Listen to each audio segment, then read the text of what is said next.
All right, wonderful people, welcome back to this wonderful channel where we bring you back-to-back update and information as it is hot. In case you have not joined our social media handle, what are you waiting for? Kindly go ahead and subscribe, like, comment, share, and also remember to on your notification button so that whenever our news drop, you go be the first. Well, collect them. Let's go down to the news proper as it is hot. It don't share. The matter where we say they go on for the obodo.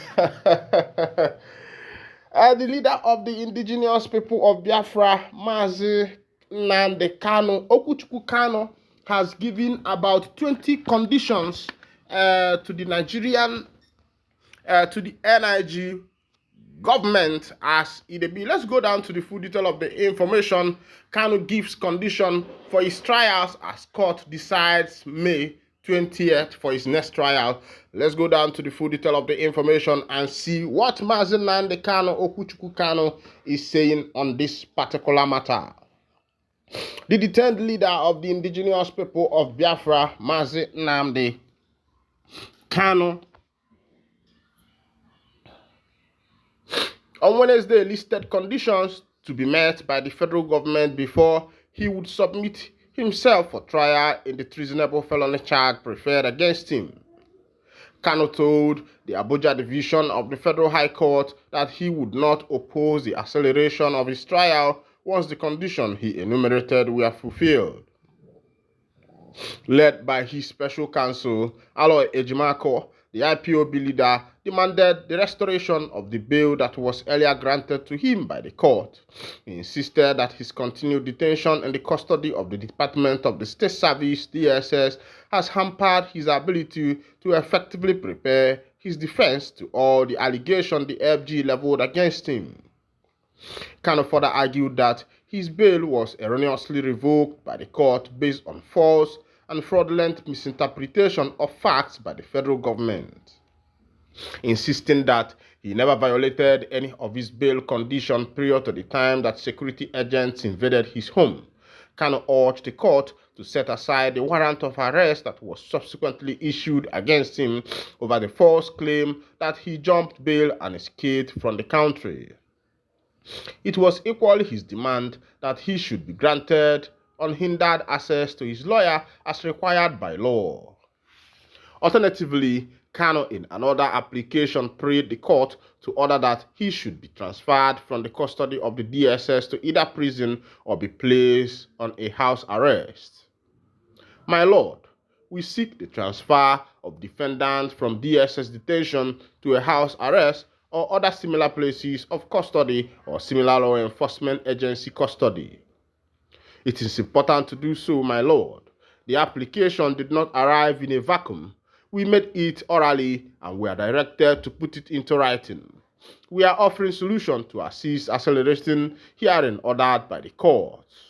It is not strange to have a defendant detained in a house arrest. Sambo Dasuki and El Sazaki have enjoyed this in the past, Ejimako argued. But in opposing the application, the federal government represented by Chief Adegboyega Awolowo San asked the court to reject the condition on the ground that they are frivolous, vexatious, irritating, and baseless. The prosecution argued that the trial court had earlier rejected a fresh bail application that was filed by the defendant. Awomolo argued that since the bail request was dismissed, the trial court longer had the requisite jurisdiction to revisit the matter as it would amount to sitting on appeal to overrule its own decision. He insisted that the only option open to Kano was for him to take the issue before the Court of Appeal.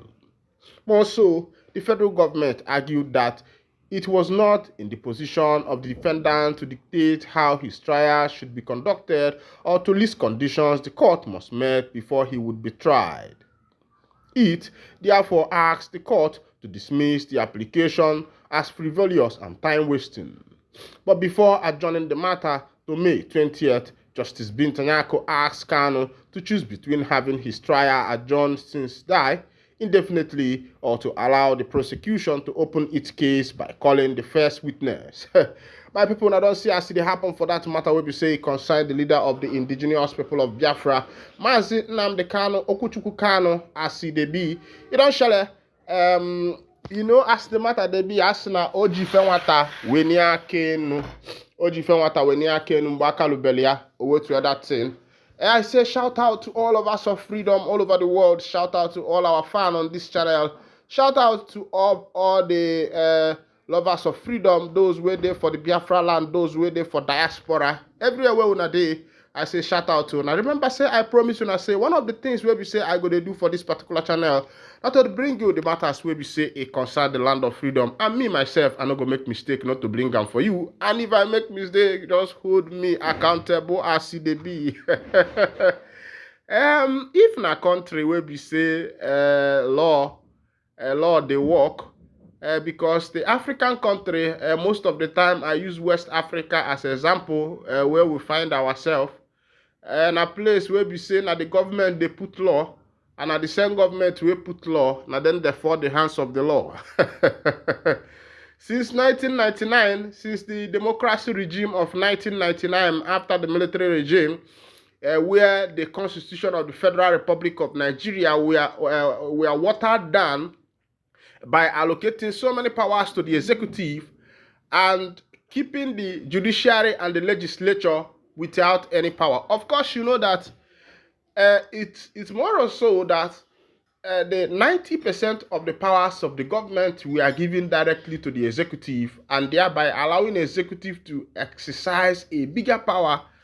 For example, you find out that most of the seats, when it comes to the judiciary, the position of the chief judge is by appointment. And I want to ask you a question. If you are the president in the country called Nigeria, and it's this time after you were elected into office, and you have some days, I think it is 3 months to appoint all the people that are going to be in the office with you, are you going to appoint your enemies? That is a rhetorical question. It is not meant to be answered. That question is rhetorical. And also, if you are meant to appoint a chief judge, are you going to appoint a judge that is going to be looking into your matter? What is the answer? It is also rhetorical. I want to answer it by yourself. Now, with this viewpoint of mine, when I say with this viewpoint of mine, it took me back to the days of secondary school, where we do debate. And we can conclude it with this viewpoint of mine. I'm able to convince you and not to confuse you. I hope you are not confused on the matter where we say I don't bring to you now based on the matters where we say they happen for Nigeria. And you don't need a soothsayer to tell you what is going to be outcome of a case where the person at the upper top is the executive, and the judiciary is under his armpit, the legislature is under his feet. What is going to be the outcome? Meanwhile, let's go to Anambra, where flood has, has affected a lot of people. According to information we say they drop from my table, Lagos, Anambra, and Adamawa, FG says that one state has experienced severe flooding. This is what Nigerians are experiencing now, and it has not been raining seriously this year. And we are yet to understand why this flood has continued. Let me show you some of the states that have been affected by this flood so that you know your whereabouts. Because you know that countries like United Kingdom, America, and the rest of them are fully in support of Israel. And I am wondering how Iran, Hamas, and every other of their brother that have supported the Israeli, that have supported the Hamas will be able to cope in this particular time.